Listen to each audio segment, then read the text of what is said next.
চারদিকে শুধু পানি আর পানি, আশেপাশে আর কোনো ঘরবাড়ি নেই,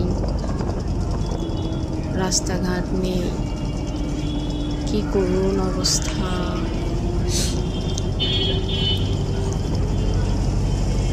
দেখেন আপনারা, এইভাবে একটা পরিবার কীভাবে চলে। হ্যালো এভরিওয়ান, আসসালামু আলাইকুম, ওয়েলকাম টু মাই ব্লগ। আজকে আমি আপনাদেরকে দেখাবো কীভাবে মানুষ কীভাবে রাস্তাঘাট ছাড়া চলাফেরা করে, পানির মাঝখানে বাড়ি, কত কষ্ট তাদের চলাফেরা করতে। সব দেখিয়েছি। চারপাশে যদিও সুন্দর মনোরম দৃশ্য, কিন্তু তারা কত কষ্টে জীবনযাপন করতেছে।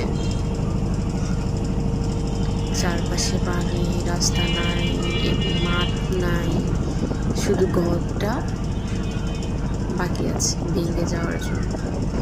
কত কষ্ট তাদের। আলহামদুলিল্লাহ, আল্লাহর কাছে শুকরিয়া আদায় করি যে আমরা এত ভালোভাবে চলাফেরা করতে পারতেছি, আমরা তো ভালো আছি আলহামদুলিল্লাহ। নয়নামরম দৃশ্য আমাদের মনকে